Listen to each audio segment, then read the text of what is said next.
بڑے بڑے شعرا کے کلام کو سن کر جھومتے ہو، اب دیکھنا یہ ہے کہ تم شاعروں کے کلام پر تو جھومتے ہو، اللہ کے کلام پر کتنے لوگ جھومیں گے، بس یہ دیکھنا باقی ہے۔ جھومیں گے نا انشاءاللہ؟ زور سے کہیے سبحان اللہ۔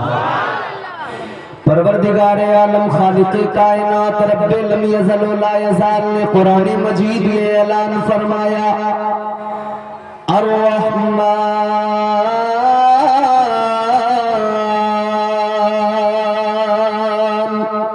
علم القرآن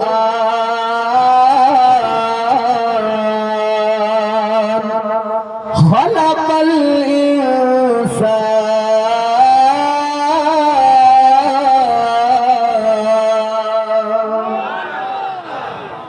یہ اللہ کا کلام ہے،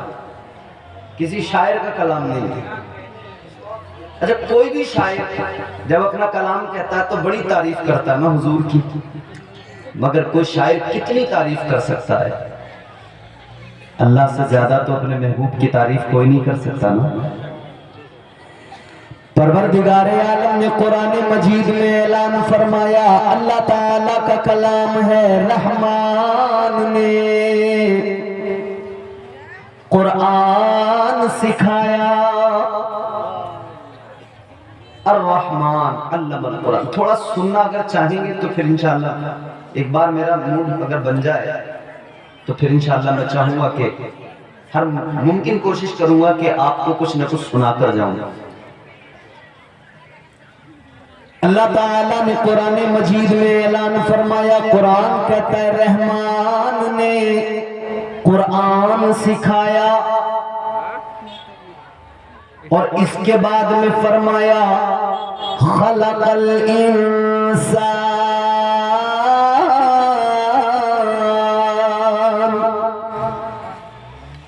پہلے اللہ نے فرمایا، پہلے قرآن نے کہا رحمان نے قرآن سکھایا، پھر فرمایا پھر اللہ نے انسان کو پیدا کیا۔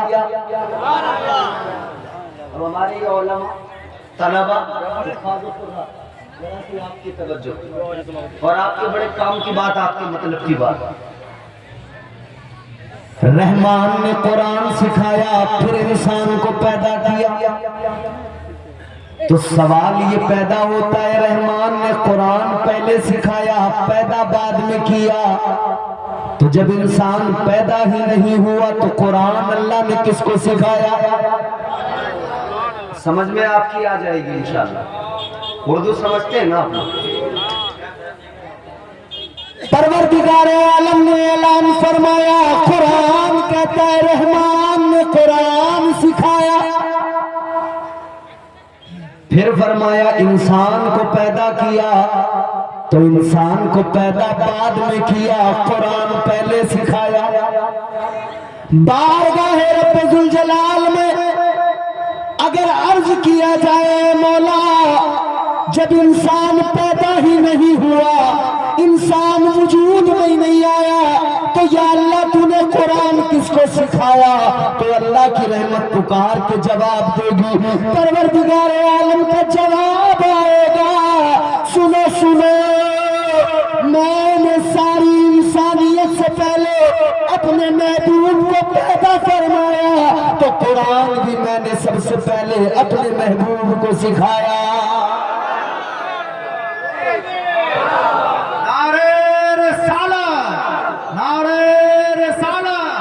تاجدار مدینہ کانفرنس مسلک اعلیٰ حضرت علامہ مفتی امتیاز برکاتی صاحب قبلہ، نعرہ تکبیر، نعرہ رسالت۔ ماشاءاللہ بات بالکل سمجھ میں آ گئی، جس کو پہلے پیدا کیا اس کو پہلے سکھایا، اس کو پہلے پڑھایا۔ اب یہ لوگ جو بولتے ہیں کہ جبرائیل نے آ کے پڑھایا، جبرائیل نے آ کے پڑھایا،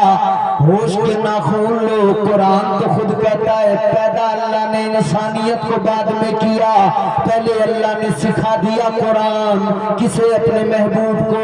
تو مطلب یہ ہوا سکھانے والا پروردگار، پڑھانے والا پروردگار، جسے سکھایا وہ رب کا محبوب، جسے سکھایا وہ اللہ کا حبیب۔ اسی لیے کہ پروردگار نے فرمایا، حدیث قدسی ہے، اللہ تعالیٰ نے فرمایا كنت كنزا مخفيا اللہ فرماتا ہے میں چھپا ہوا خزانہ تھا یا اللہ پھر فرمایا فأحببت ان اعرف اللہ تعالیٰ فرماتا ہے میں چھپا ہوا خزانہ تھا پھر میں نے چاہا میں پہچانا جاؤں اللہ فرماتے ہیں مجھے محبت ہو گئی پھر میں نے چاہا میں پہچانا جاؤں پروردگار فرماتا ہے پھر میں نے اپنے محبوب کو پیدا فرما دیا سبحان اللہ ماشاءاللہ تاجدار مدینہ کانفرنس میں آنے والوں ذکر کس کا ہو رہا ہے مصطفیٰ کا ذکر کرنے والا کون ہے پروردگار غور فرمائیے ذکر کرنے والا وہ پروردگار وہ خدا جس کے علاوہ کسی کو سجدہ روا نہیں عبادت روا نہیں وہ پروردگار جس کی شان قرآن بیان کرے اللہ تعالیٰ کا کلام کہے الحمدللہ رب العالمین جس رب کی شان قرآن بیان کرے تو انداز یہ ہے تبارک الذی بیدہ الملک وہو علی کل شیء قدیر وہ پروردگار وہ خالق کائنات وہ عظمت والا عزت والا رتبے والا بلند مقام والا خدا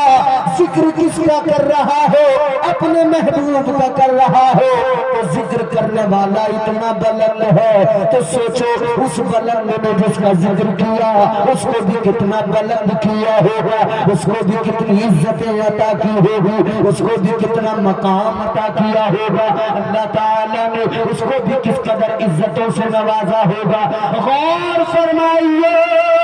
وہ پروردگار وہ عزت والا خدا وہ قرآن مجید میں فرماتا ہے ان اللہ و ملائکتہ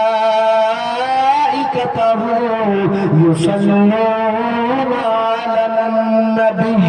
ذکر کرنے والا پروردگار عزتیں بڑھانے والا پروردگار تو پھر بریلی کے تاجدار نے امام اہل سنت نے تاجدار اہل سنت نے سرکار اعلی حضرت نے اسی لیے تو فرمایا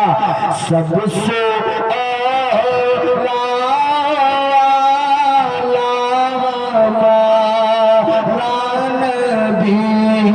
سب سے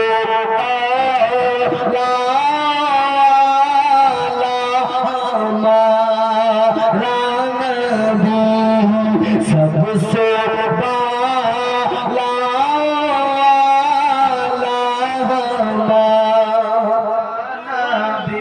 اگر آپ بھی اگر شریک ہو جائیں تو آپ کو پڑھنے کا سننے کا دونوں کا ثواب ملے گا انشاءاللہ اور حضور کے ذکر میں بڑی برکتیں ہیں کریں گے نا حضور کا ذکر سب سے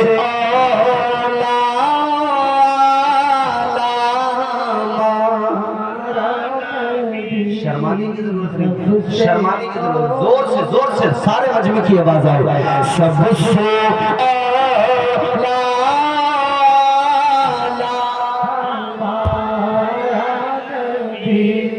سب سے بالا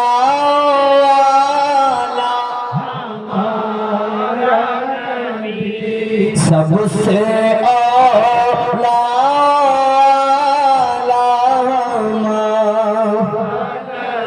سارے اچھوں میں اچھا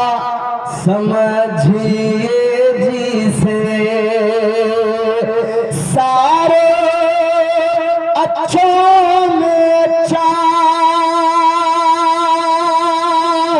سمجھیے جسے ہے اس اچھے سے اچھا ہمارا نبی ہے اس اچھے سے اچھا سب سے